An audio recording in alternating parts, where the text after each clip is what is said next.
which is one of the reasons I love Breath and Clay. Is there is a there's at least a community of people who, while there won't, it's not a whole lot of people necessarily like outside of this like community, people who are like super like, oh my gosh, we're missing Breath and Clay. But for the folks who are in the community, in the culture, it's like it's an important piece. I actually was talking with someone this morning about Breath and Clay.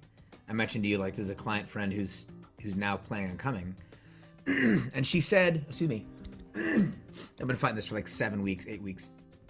She said, she goes, Steven, you're gonna die. She goes, Steven strikes me as like a kind of this very like community organizing type person. I was like, no, that's not. No. It's like I feel like you're sensing something else in your name. He's not like a community organizing type guy. You're like, actually, the community is trying to organize him right now. That's exactly what I said. I said, but what he's done as an artist is like he like Steven has an openness to and a willingness to share and participate. Like the desire is less to like organize people and like let's get people here, and more like a kind of a deeper value to like let's share in this thing together. And that what people tend to sense about you and about Breath and Clay is less like here's something that's like here's an ad that I'm responding to, and more like this is a space I want to be in. Yes. I'd love to hear you talk about like you've been running and organizing Breath and the Clay since 1977, uh, roughly. But Yeah. this is year 8 that you've 7. Actually, it's actually we did our first one all the way back in 2014, Okay. but that was just more of a local thing. I didn't even really know what we had on our hands. 2016 was really when it started getting legs, and then we did that up until the world exploded in 2020, and we did Yep. 2 virtuals, couple years off, and so now this will be our third one back. Yeah. I'd love to hear you talk a little bit about like the communal part of this, Hmm. the communal part of Breath and Clay. And there's so many different value. We'll talk about the whole thing in general, but there's so many points of value to Breath and Clay as a conference. These days, the moment we're in, community connection with like-minded people is like at a premium. Um, Talk about for you as an organizer the communal part of Breath and Clay as you're inviting people in. It's not sales pitchy, but just kind of vamp for a little while and like talk about the value of this community, of the Breath and Clay Makers and Mystics community as you've experienced it. Yeah. I think for me, what comes to mind before there was the Breath in the Clay, I was part of a 6-piece world music band that I toured the world with, and I founded this band, and it was all centered around collaboration. And it was all centered around different musical styles blending together in one common context. And so, as an artist, I've always been interested in what happens when you bring different elements together in a common space and they begin to react off of one another. They begin to move and change and meld according to, this new set of dynamics. And I think that's something that I've carried with me since I was a touring musician, is Hmm. a sense of collaboration. I have a curiosity toward what happens when you bring things that are similar enough Mm-hmm. to vibe, but different enough to really cause some new questions to emerge. And I Yeah. think that, more than community organization, I think it's more like circus conductor. Like Yeah. Yeah. I love seeing what happens when you get a poet with a filmmaker and a choreographer together. And so it just fosters a sense of creative happenings. Yep. And so I think that the community organization piece has been something that I've had to learn out of necessity. Yes. So it's a learned skill, but the heart behind that is more about creative collaboration. It's more like chemistry. Like, let's see what Yeah, happens when we put totally. this in this. Yes. Yes. Like that tends to be, and this is where I was getting to with the description of like the energy around Breath and Clay versus the. I don't want to. I'm not trying to disparage other conferences per se, but there tends to be like, here's the thing, we know what it is, and we want you to be there. And that's fine. There's a value to that, but part of what we're doing with Breath and Clay is like we don't know exactly. We're not totally sure. We're not sure exactly what's going to happen. Yes. We know who's going to be there, but part of why we're having them there is because when this person is in this room with these people, that's going to be really interesting. And there's a little bit more of Yes. like an energy and a mystery to it Yeah. than there is like, Right. here's the thing that if you come to this conference, you're going to get this and this and this, and then you Right. leave knowing how to do that. Yes. There's a little less of that and Right. more of like the chemistry and the experimentation and the mystery and Exactly. yes. And so for me, the kind of the meta narrative of the whole thing is this interest, this curiosity in the way art, the spiritual life, and culture, how these things meld together, how they inform and influence one another. And, there's a quite a wide net inside of those topics Yep. that are always a little bit different depending on who does come. And to be honest, I really enjoy that now more than ever, Hmm. because it's almost a rarity. It's almost like a house of refuge. If Yeah. you it's a safe place to come aside from a lot of the noise and the fray and the discord and everything that's happening in culture. And creativity tends to be the lightning rod, or it tends to be the center point where it brings people together, and I love that. Yep. The difference between again like selling a product and then encouraging creativity, but one of the foci and energies of this culture, and you and I have talked this through a lot, is the emphasis on making versus like the folks who are gathering here for the most part are people who are invested in their own making. Hmm. Like they're coming, they've got their projects. That's like they've got their book project, they have their painting project, they have their like whatever project. They're like working with wire and the fact that they have something that they're doing versus like there's this thing we all want to know and agree on Yeah.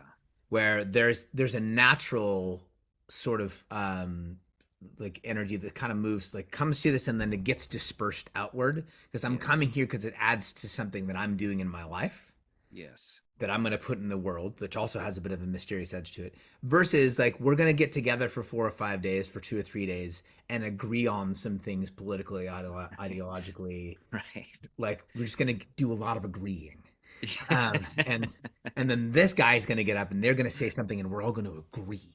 And like that's a lot of the Right. conference world is like let's get Right. together and remember what we agree upon, Yeah. Right. and like that's fine. Like Sure. I'm not so sure it's working.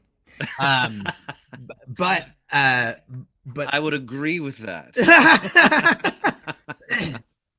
but the value of creating space, which is part of what we're doing really specifically with this year, for Yes. folks to bring what they're doing and bring themselves.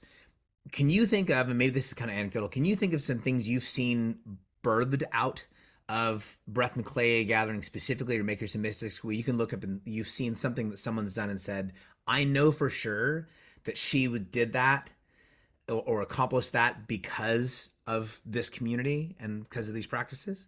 Absolutely.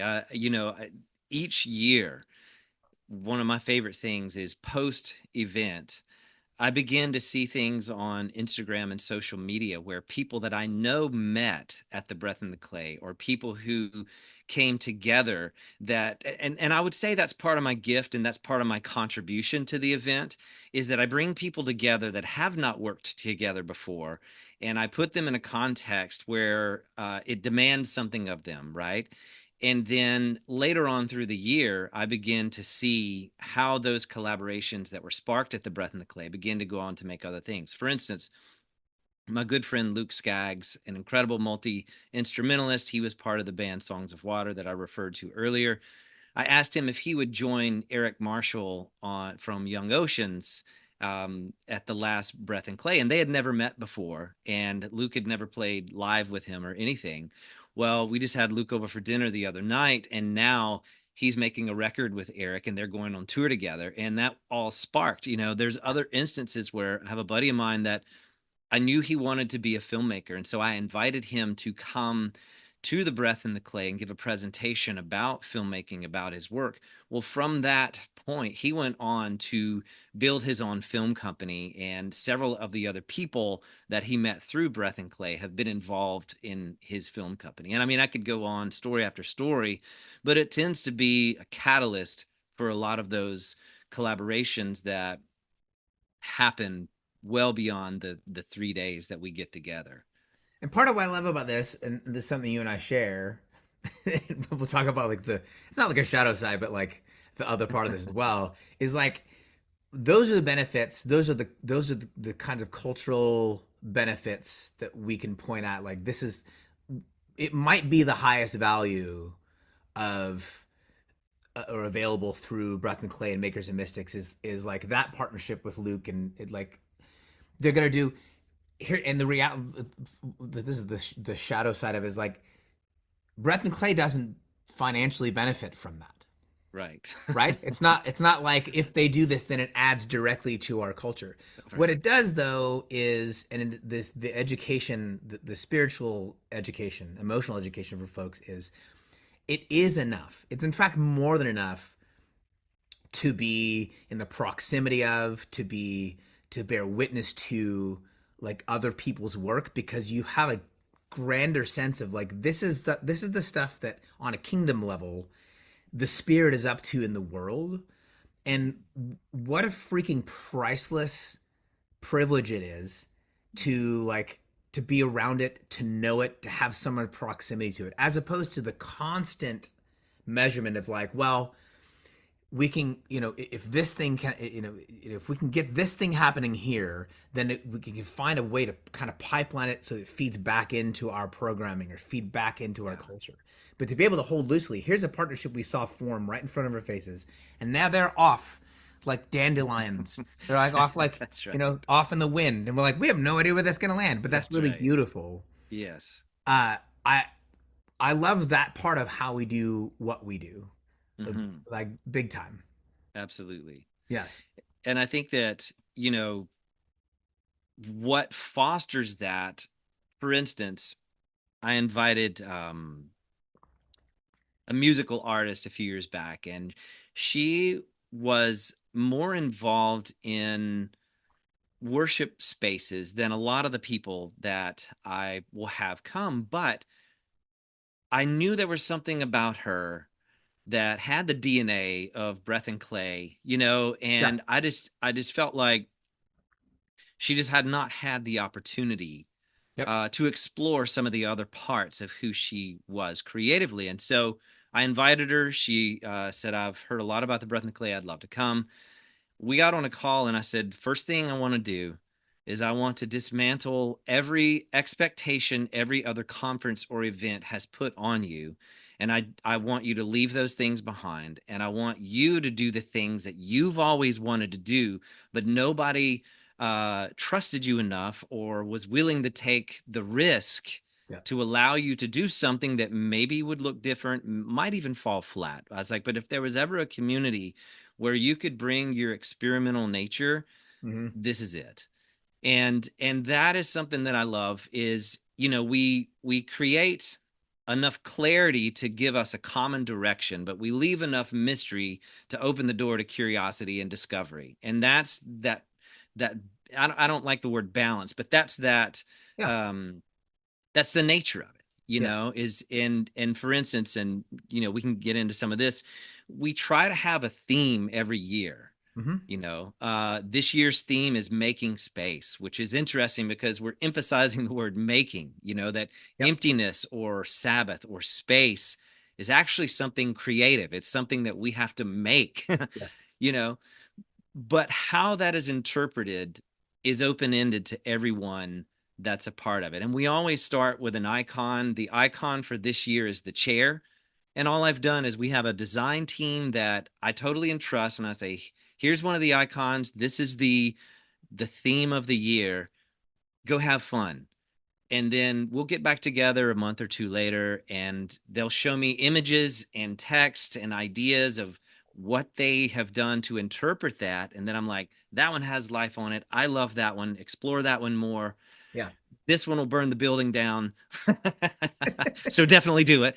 Yeah. you know, but and each year, that's kind of the thread that ties it all together. And Yeah. yeah, I don't know. That's That's good. the fun part. It is the fun part. You're dropping a book that we're hoping, we're believing That's and right. trusting, and planning Yes. that there'll be pre-sales available for the first time Yes. at Breath and Clay. Yes. Um, this is you and I've talked about like a few writing projects, so I'm going to ask you a bunch about like writing and your history. But this is a book that's gosh, I mean, we talked a little bit of like there's a way in which is the kind of a manifesto of sorts Mhm. for you, your work for Makers of Mystics, Breath and Clay. Um, give me like not just the elevator pitch, but like when you set out to write the book, it changed a little bit. Somewhere in the middle there, you kind of realized, oh, this is actually what this is. What is this thing? Mhm. What is this book?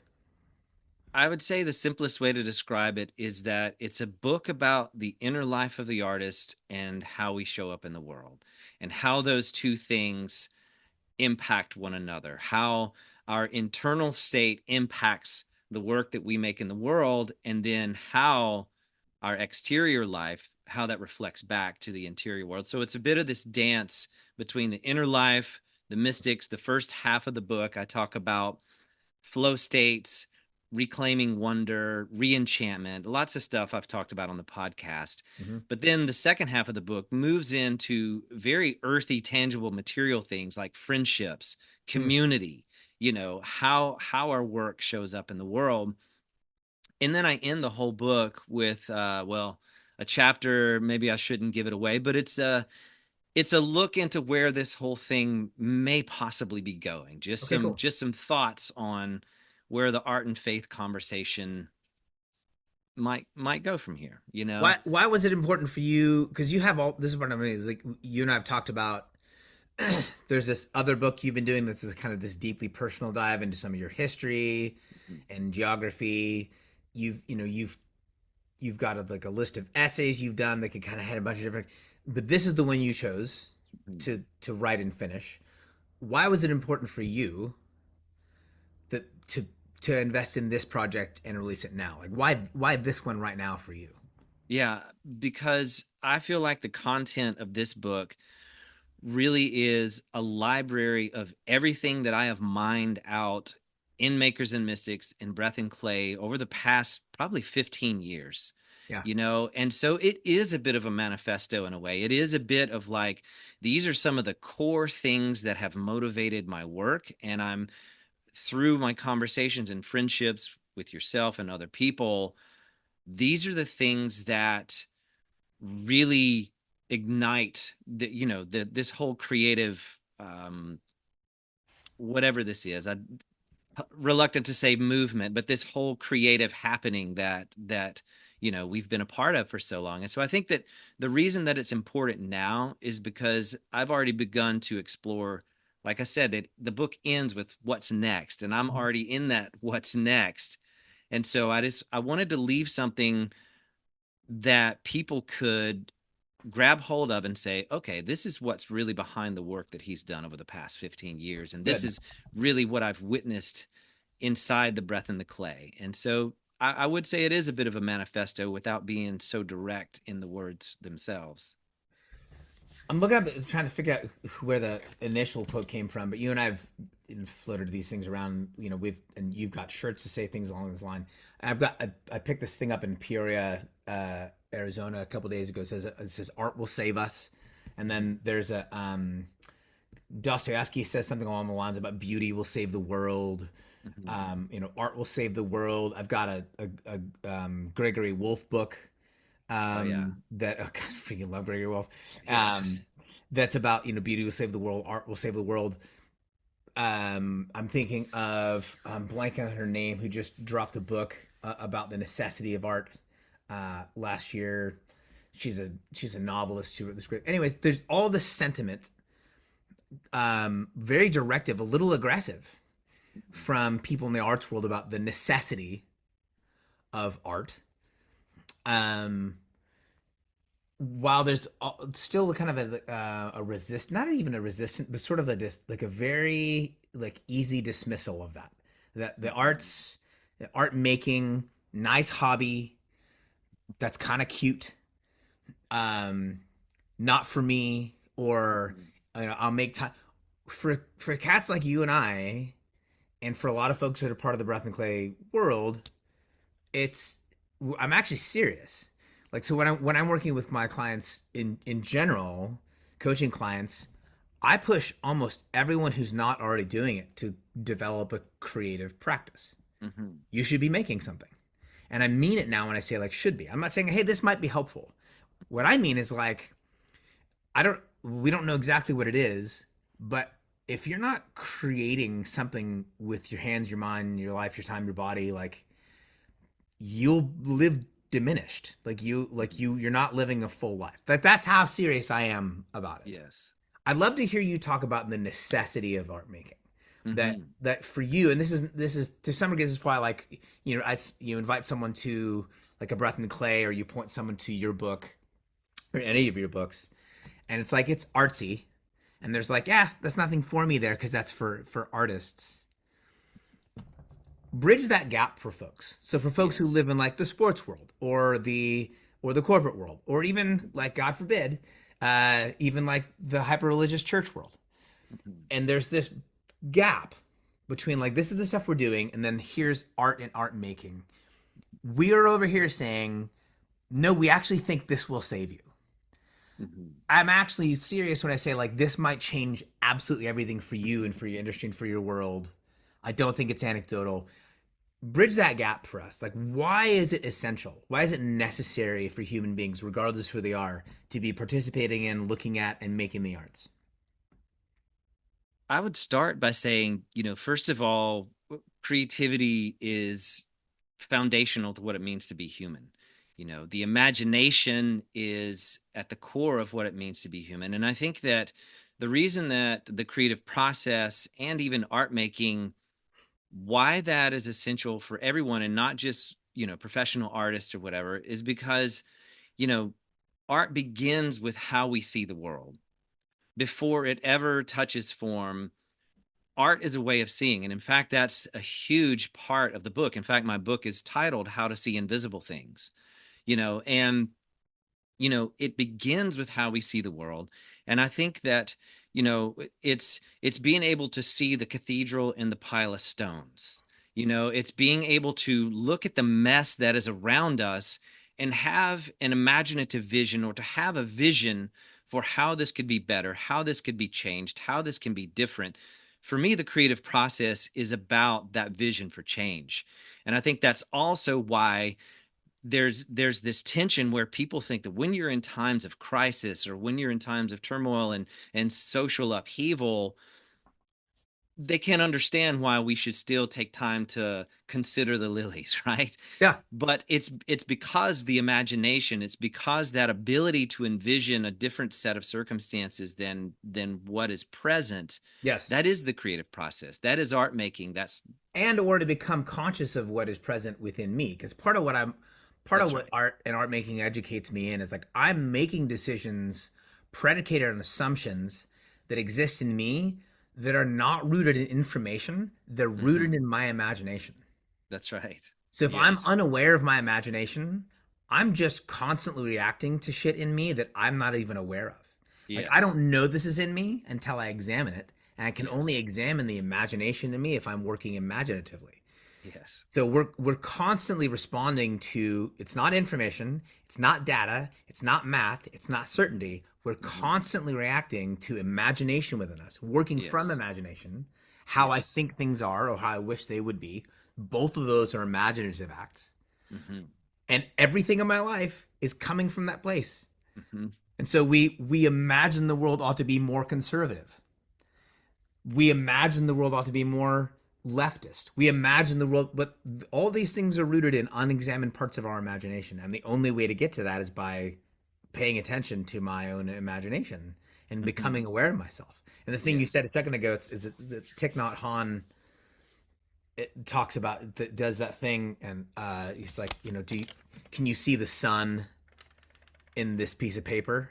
Because it takes sun to shine on and develop and to imaginatively reinvent. Like nothing is as it appears to you. You have to like imaginatively reconnect to the world the way it actually is. Mhm. Anyways, I fundamentally agree. There we are. Yeah. We've come to a place of agreement.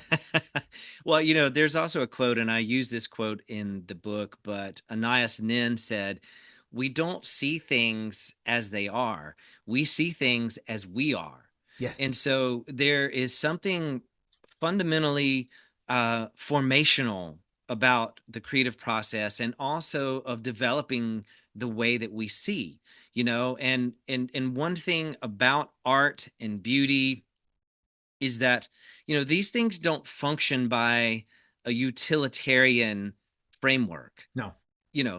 In that sense you could say art is useless, right? It's not utilitarian. That doesn't mean that we can't put paintings on the wall to beautify a space, or that we can't create functional art like a chair. Yes, I'm not saying that there's not a bridge between art and function. I'm just saying that art and beauty functions according to a different economy. Yes. You can't put the same price tag on art. You can't judge its value the same way that we do like mechanical products or things like that. Yep. It's an inherently different system. And the reason that I think that's important is because that ties us back to our own spiritual nature. The That's good. moment that you engage beauty, the moment that you engage art that makes you consider truth, or that disgusts you by what it exposes, whatever the art does, it takes us back to the spiritual part of our humanity that can so easily get lost in material living. That when we're going about our days and we're just trying to survive and pay the bills, it's easy to forget that we are spiritual in nature at the core of who we are. And I think that when we engage art, it faces us with those questions again. It causes us to go to the depths of our humanity, and we may draw different conclusions about what that means, or how we name that, or how we live that out in our lives, or what systems that we, adhere to in that. But I think at the core of it, art brings us back to that spiritual nature, learning. And I think that, people say, well, some people are talented, other people are not. That may be true. We have different people that are talented in certain ways that other people are not. However, I do think that there is a universal human component that we all share, that can be more developed in some than others. I think that creativity can be trained to some degree. We can learn how to see the world differently. We can learn how to harness imagination, um, so that we can begin to build better futures. I love that. And I think you're right insofar as like certainly talent, which is an external measurement. I mean, like Mm, this person's more talented. That's on a metric that's external to that person, and really is not the point of the making. But the when you talk about seeing, I'm going to come back to this in a second. Part of what we learn to see is we end up seeing problems and obstacles differently. mhm, So in a second, when we get here, I'd love to have if you're open to like reading maybe a portion of the new manuscript. mhm. Before that, I want to hear you talk about like a point in this process you came up against an obstacle and had to reorient yourself to it. Mhm. That like, oh, this is not working and now I have to change, because that's part of what happens in a creative process that can train us in relationship to anything else in the world. Is in a more mechanical setting, when a thing stops working, like the value of the thing or the value of myself gets questioned. In a creative process, the question isn't, well, the question goes deeper. It's like, okay, what do I do with this now? Mhm. Like, this isn't a problem where like, oh my gosh, there's something wrong with the machine, there's something wrong with me, there's something wrong with the product. The question is like, okay, what do I do now with what I have on hand, which is a far Yes. more redemptive way to approach everything. Yes. Relationships, like communal relationships, politics, business. Like if the question becomes, okay, this isn't what we thought we were going to have. This isn't what we thought. This isn't where we thought we were going to be. So what do we do with this now? Is a more inclusive, more redemptive, a Yeah. softer, kinder way to approach problems, Yes. which we can only train ourselves in by making things. Yes. So I want to hear you talk about that in a second. I also want to go back and say, Aquinas Aquinas talks about God as pure act. Like, why does God do? Why does God create anything? Why does God? That God doesn't have motives the way we understand motives. That God doesn't do math the way we do math. That God acts because God chooses to. That is the shape of God is Mm-hmm. pure act. Beauty is the way we talk about that value system. Mm-hmm.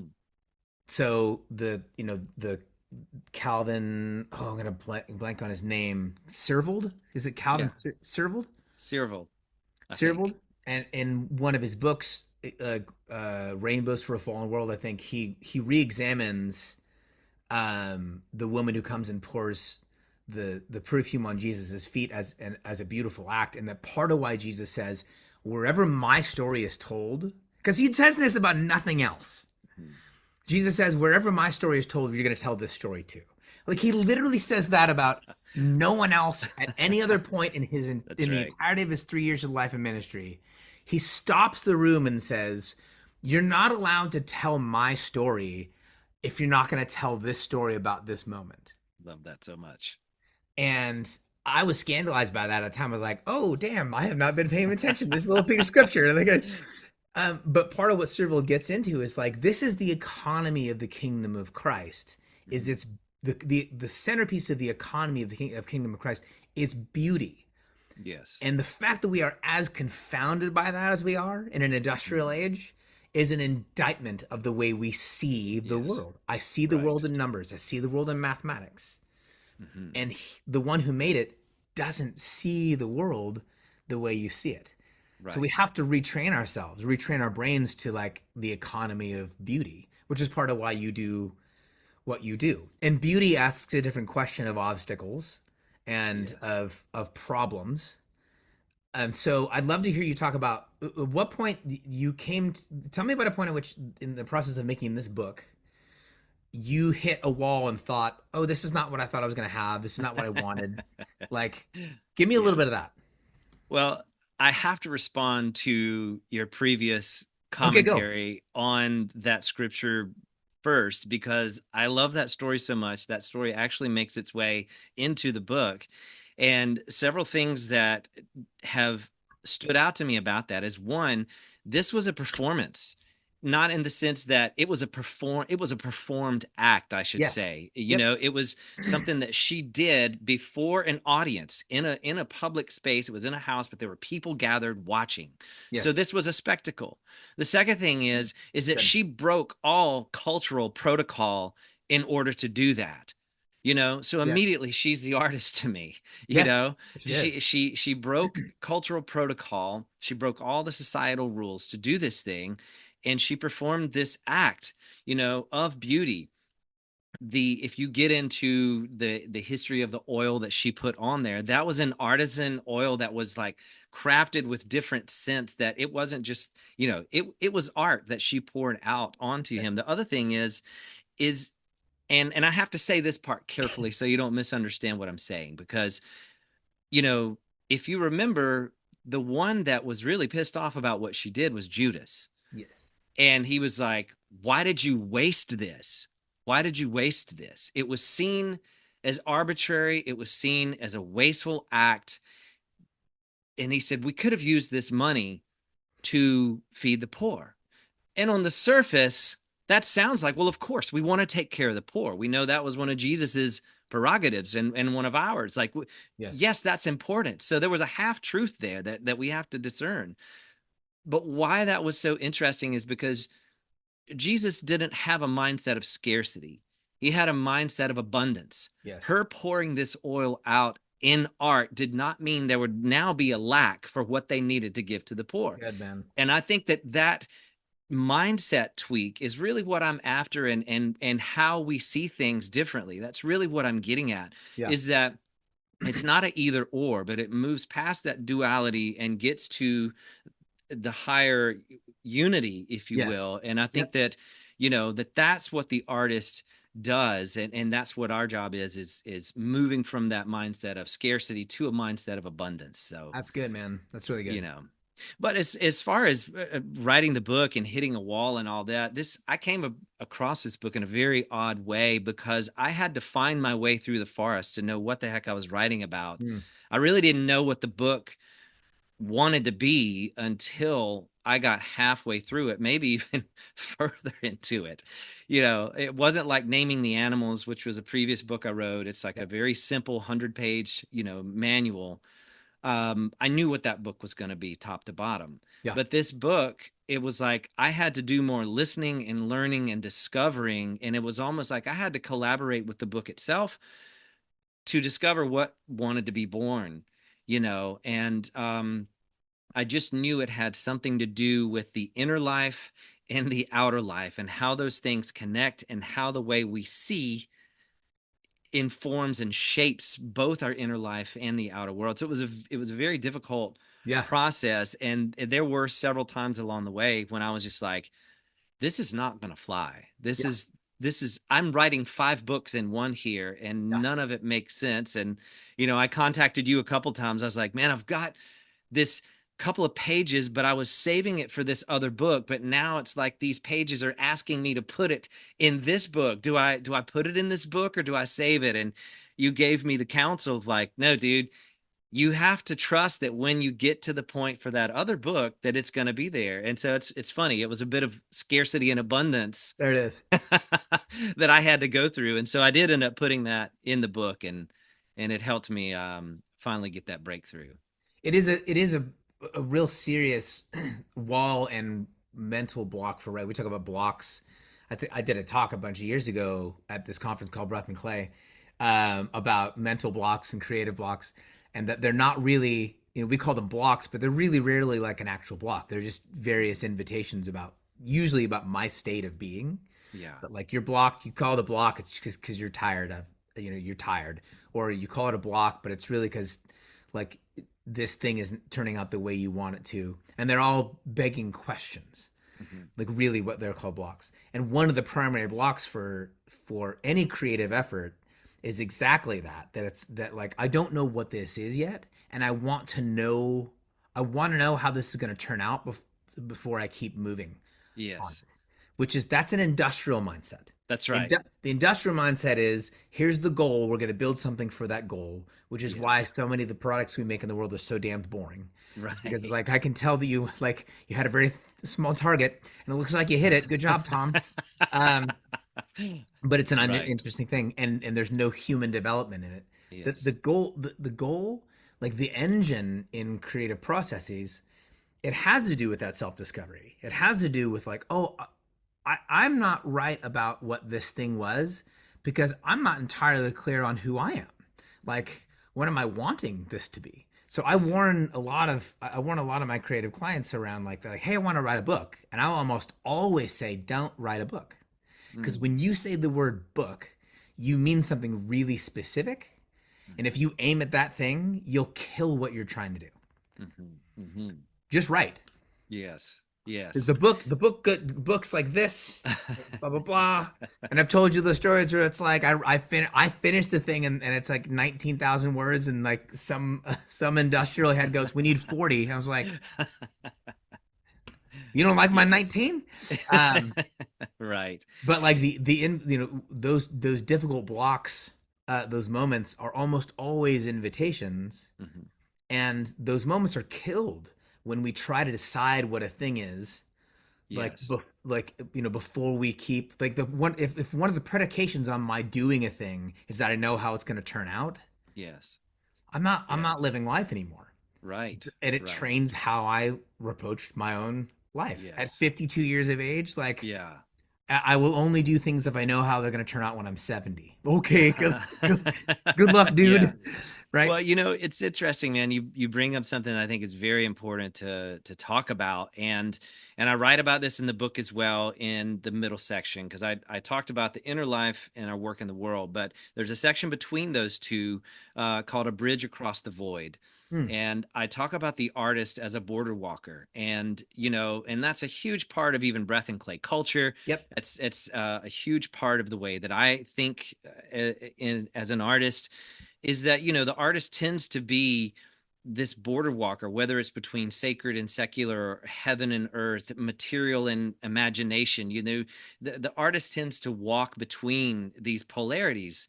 And I think that one thing that is so hard for us to do as human beings is to be okay with hanging out in the unresolved, Yes. is to be able to hang Yep. out in the liminal space, to hang out on the threshold without rushing to a resolve.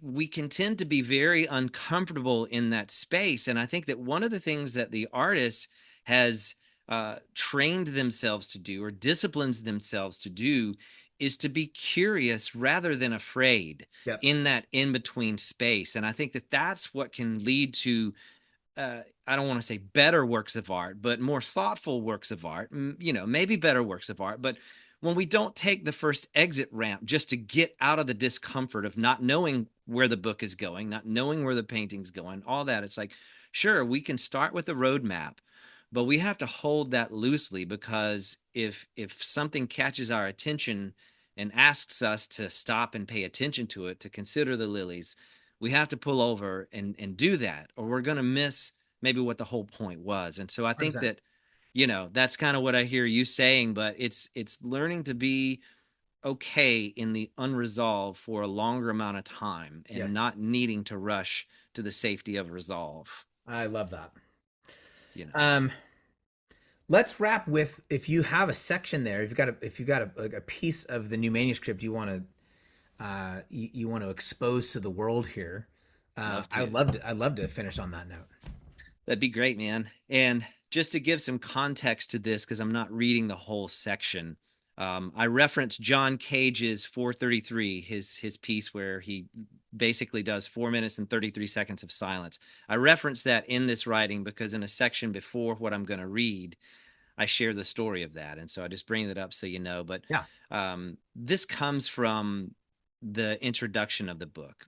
It says, "Art is a way of seeing. It is a manner of framing a single moment that sets it apart from every other moment, and in this way makes it holy. Hmm. Before it takes on its various expressions and forms, art begins with perception, in the mundane, or to find the song within the silence. Hmm. The work of the artist is not merely to entertain, but to enlighten. It pushes back against the status quo and shows us what we often miss in the heat and urgency of daily life. This is why pieces like John Cage's 433 can evoke both awe and outrage. 4.5 minutes of silence is not very entertaining, but it can be revelatory. For Quakers, silence is a means of worship and hearing the voice of the inward teacher.